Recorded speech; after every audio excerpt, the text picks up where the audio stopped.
चलिए जानते हैं आज की देश और दुनिया की सिलेक्टेड काम की और महत्वपूर्ण 50 बड़ी खबरों को सिर्फ 10 मिनट में। पर अभी तक आपने इस वीडियो को लाइक नहीं किया तो लाइक कर दीजिए। तो चलिए वीडियो स्टार्ट करते हैं। बड़ी खबर, अब DLRC साथ रखने की अनिवार्यता पूरे देश में खत्म, डिजी लॉकर भी होगा मान्य। सुप्रीम कोर्ट ने दिव्यांगों को डोर टू डोर वैक्सीन देने पर केंद्र को भेजा नोटिस। IPL 2021 के बाद RCB की कप्तानी छोड़ेंगे विराट कोहली, फ्रेंचाइजी ने दी जानकारी। कोरोना वैक्सीन फाइजर का टीका 5 से 11 साल के बच्चों के लिए सुरक्षित, क्लिनिकल ट्रायल के परिणाम में खुलासा। राज कुंद्रा को पोर्नोग्राफी केस में राहत, मुंबई की अदालत ने दी जमानत। आर्मी, नेवी और वायुसेना में रिटायरमेंट की उम्र बढ़ाने का प्रस्ताव जल्द होगा लागू, अफसरों की कमी होगी दूर। तमिलनाडु के मुख्यमंत्री M.K. स्टालिन ने PM मोदी को पत्र लिखकर राज्य को हर हफ्ते 50 लाख अतिरिक्त कोविड वैक्सीन देने का आग्रह किया। कांग्रेस नेता सुनील जाखड़ ने कहा, राहुल गांधी को मैं धन्यवाद देना चाहूंगा, उन्होंने पंजाब राजनीति को एक नया रास्ता दिखाया है।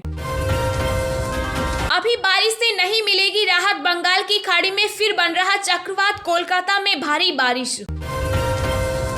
कोरोना, देश में बीते एक दिन में 8,481 एक्टिव केस हुए कम, 30,773 नए मरीज, 309 लोगों की मौत। लड़की ने 18 साल की उम्र तक नहीं डाली याचिका तो वैध माना जाएगा, नाबालिग विवाह HC। सोनू सूद बोले, 2 पार्टियों ने ऑफर की थी राज्यसभा की सीट, मेरे पास छुपाने के लिए कुछ भी नहीं है। मुख्यमंत्री योगी आदित्यनाथ का दावा, उत्तर प्रदेश में 350 से ज्यादा सीटें लाएगी बीजेपी। कांग्रेस भी अयोध्या से करेगी चुनावी अभियान की शुरुआत, 7 अक्टूबर को निकालेगी प्रतिज्ञा यात्रा। गर्भवती महिलाओं के लिए कोरोना टीकाकरण, SC ने केंद्र से मांगा जवाब, गर्भवती और नवजातों पर वैक्सीन का कैसा असर। पंजाब के नए मुख्यमंत्री चरणजीत सिंह चन्नी ने रात 8 बजे बुलाई cabinet meeting. Live in relationship में खर्च दोनों करें या कोई एक, यह अपराध नहीं, हाई कोर्ट। अगले 3 दिनों तक कई राज्यों में होगी भारी बारिश, मौसम विभाग ने जारी किया अलर्ट। मोदी सरकार ने राशन कार्ड धारकों के लिए उठाया बड़ा कदम, होंगे ढेरों फायदे। 1 अक्टूबर से लागू हो रहा पेंशन से जुड़ा यह खास नियम, आपको क्या करना होगा जानिए डिटेल में। T20 वर्ल्ड कप के बाद 4 देशों की मेजबानी करेगा भारत, सामने आया पूरा शेड्यूल। पंजाब में दलित CM बनाकर कांग्रेस पार्टी ने इतिहास रचा, रणदीप सुरजेवाला। कैप्टन अमरिंदर सिंह ने नवजोत सिंह सिद्धू को राष्ट्रीय सुरक्षा के लिए खतरा बताया तो खुद को देशभक्त। कैप्टन अमरिंदर सिंह थामने वाले हैं बीजेपी का दामन, जानिए क्या है वायरल तस्वीर की सच्चाई। बापू का अपमान जनता स्वीकार नहीं करेगी, देश के कण कण में गांधी है कांग्रेस। भारत की महिला क्रिकेट टीम को लगा झटका, हरमनप्रीत पहले वनडे से बाहर। दिल्ली केंद्रीय खेल मंत्री अनुराग ठाकुर ने राज्यों के खेल मंत्रियों के साथ वीडियो कॉन्फ्रेंसिंग के जरिए बैठक की।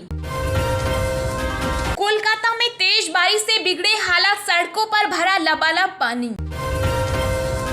राजस्थान में कक्षा 6 से कक्षा 8 तक के स्कूल खुले, राज्य में कक्षा 1 से 5वीं तक की स्कूल गतिविधियां 27 सितंबर से शुरू होंगी।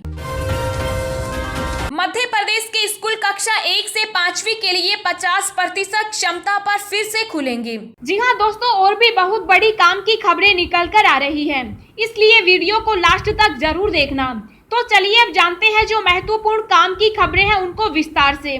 पर इससे पहले अभी तक आपने इस वीडियो को लाइक नहीं किया तो लाइक कर दीजिए। अब DLRC साथ रखने की अनिवार्यता पूरे देश से खत्म, डिजी लॉकर भी होगा मान्य। जी हाँ, राष्ट्रीय राजधानी क्षेत्र दिल्ली NCR सहित देश के सभी राज्य और केंद्र शासित प्रदेशों में अब वाहन चालकों को ड्राइविंग लाइसेंस और रजिस्ट्रेशन सर्टिफिकेट साथ लेकर चलने की जरूरत नहीं पड़ेगी। अब सड़क पर वाहन चालक ट्रैफिक पुलिस और परिवहन विभाग को डिजी लॉकर प्लेटफॉर्म या एम परिवहन मोबाइल ऐप में डिजिटल रूप में रखे दस्तावेजों को दिखा सकते हैं। केंद्रीय परिवहन व राजमार्ग मंत्रालय की ओर से जारी किए गए आदेश के बाद अब सभी राज्यों में एम परिवहन ऐप और डिजी लॉकर में मौजूद दस्तावेजों को मानना होगा। अब इसको कानूनी मान्यता भी प्रदान की गई है। इस आदेश के बाद सभी राज्यों और केंद्र शासित प्रदेश के अखबारों में इसे लेकर विज्ञापन देकर लोगों को जागरूक किया जा रहा है। अब यदि आपका ड्राइविंग लाइसेंस, वाहन की रजिस्ट्रेशन का कार्ड एम परिवहन मोबाइल ऐप और डिजी लॉकर में मौजूद है तो वह देश भर में मान्य होगा। सुप्रीम कोर्ट ने दिव्यांगों को डोर टू डोर वैक्सीन देने पर केंद्र को भेजा नोटिस। जी हां, सुप्रीम कोर्ट ने देश भर के दिव्यांगों को डोर टू डोर वैक्सीनेशन उपलब्ध कराने को लेकर केंद्र सरकार को नोटिस जारी किया है और 2 हफ्ते के भीतर जवाब मांगा है। जस्टिस DY चंद्रचूड़ की बेंच ने कहा कि इस मामले में सॉलिसिटर जनरल अदालत की सहायता करने में सहयोग करें। कोर्ट ने कहा कि केंद्र सरकार बताएं कि इस महत्वपूर्ण मामले में अभी तक क्या क्या कदम उठाए जा रहे हैं। दरअसल सुप्रीम कोर्ट को इवारा फाउंडेशन ने याचिका दाखिल कर दिव्यांगों को घर घर जाकर वैक्सीन लगाने की मांग की है। इसके साथ ही इस याचिका में कहा गया है कि ये लोग सरकार द्वारा बनाए गए टीका केंद्रों पर जाकर वैक्सीन नहीं लगवा सकते। ऐसे में सरकार को जरूरत है कि वो उनके घर जाकर टीकाकरण करे। वित्त मंत्रालय 12 अक्टूबर से बजट तैयार करने की कवायद शुरू करेगा। जी हां, वित्त मंत्रालय 12 अक्टूबर 2021 से आम बजट की तैयारी शुरू करने जा रहा है। केंद्र की नरेंद्र मोदी सरकार के दूसरे कार्यकाल का यह चौथा बजट होगा। बता दें कि 12 अक्टूबर 2021 से प्री बजट मीटिंग की शुरुआत होगी। नवंबर के पहले हफ्ते तक प्री बजट मीटिंग होगी। बता दें कि बजट बनाने की प्रक्रिया पूरी तरह गोपनीय रखी जाती है। बजट के निर्माण में वित्त सचिव, राजस्व सचिव, सचिव व्यय की भूमिका सबसे अहम होती है। हमेशा की तरह इस बार का बजट भी इन्हीं की देखरेख में बन रहा है। राहुल गांधी की तारीफ में सिद्धू ने पढ़े कसीदे, कहा सिर्फ सीएम ही नहीं बनाया, लोगों को उम्मीद दी।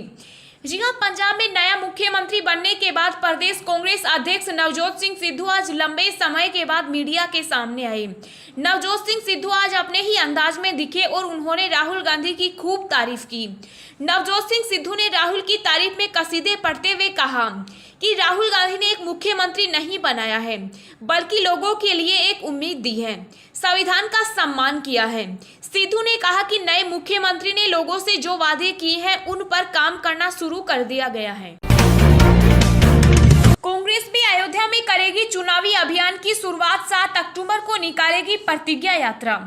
जी हां, उत्तर प्रदेश में कांग्रेस पार्टी 2 चरणों में प्रतिज्ञा यात्रा निकालेगी। प्रतिज्ञा यात्रा की शुरुआत 7 अक्टूबर को अयोध्या से होगी और समापन गोरखपुर में। सपा बसपा के बाद अब कांग्रेस भी आगामी विधानसभा चुनाव के लिए राम की नगरी अयोध्या में अपने अभियान की शुरुआत करने जा रही है।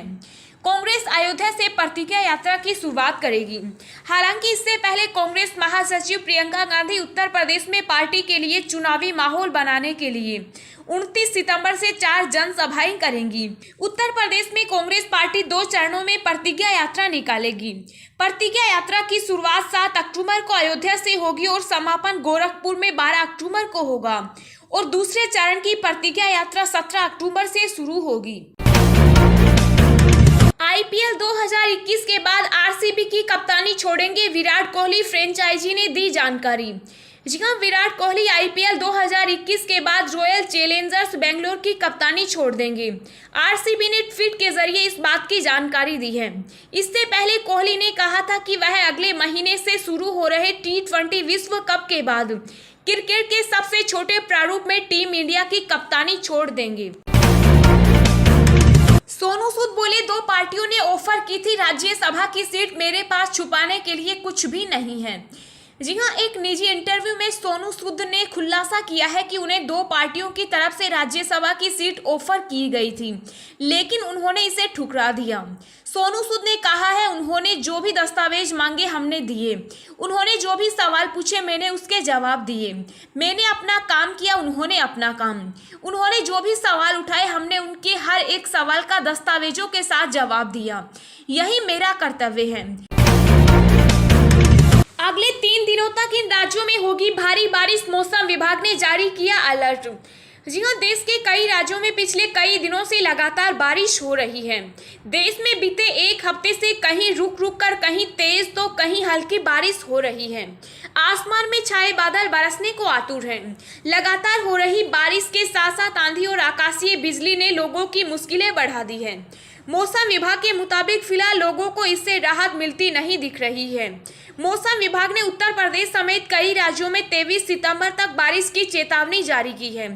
मौसम वैज्ञानिकों के मुताबिक इन राज्यों में अगले 3 दिन भारी बारिश की संभावना व्यक्त की गई।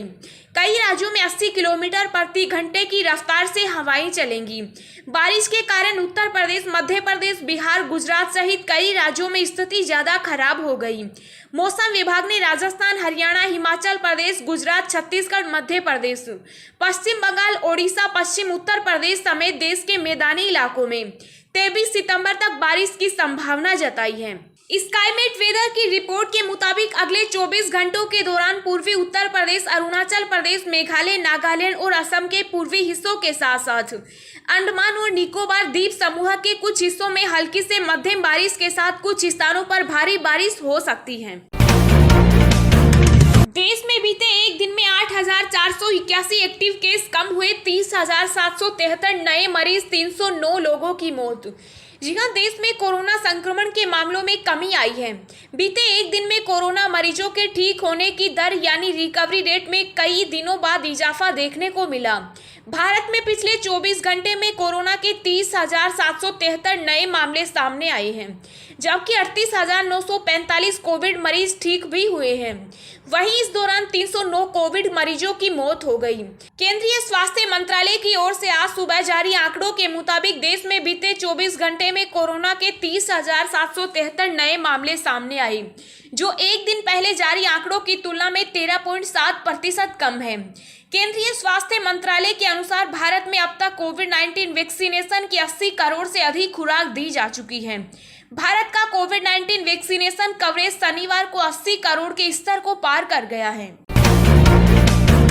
कैप्टन अमरिंदर सिंह थामने वाले हैं बीजेपी का दामन, जानिए क्या है वायरल तस्वीर की सच्चाई। जी हाँ, पंजाब के मुख्यमंत्री पद से इस्तीफा देने के बाद से कैप्टन अमरिंदर सिंह चर्चाओं में बने हुए हैं। कहा जा रहा है कि अमरिंदर सिंह बीजेपी का दामन थामने की तैयारी में हैं। दरअसल हाल ही में एक तस्वीर तेजी से वायरल हुई, जिसमें अमरिंदर सिंह गृह मंत्री अमित शाह से मुलाकात करते नजर आ रहे हैं। इस तस्वीर के साथ कैप्शन लिखा जा रहा है, कांग्रेस के वरिष्ठ नेता, पंजाब के पूर्व मुख्यमंत्री कैप्टन अमरिंदर सिंह जल्द थाम सकते हैं बीजेपी का दामन। दिल्ली में की गई अमित शाह से मुलाकात। परंतु हम आपको बता दें कि वायरल तस्वीर की सच्चाई ये है कि अमरिंदर सिंह और गृह मंत्री अमित शाह की मुलाकात, यह तस्वीर जून 2019 की है।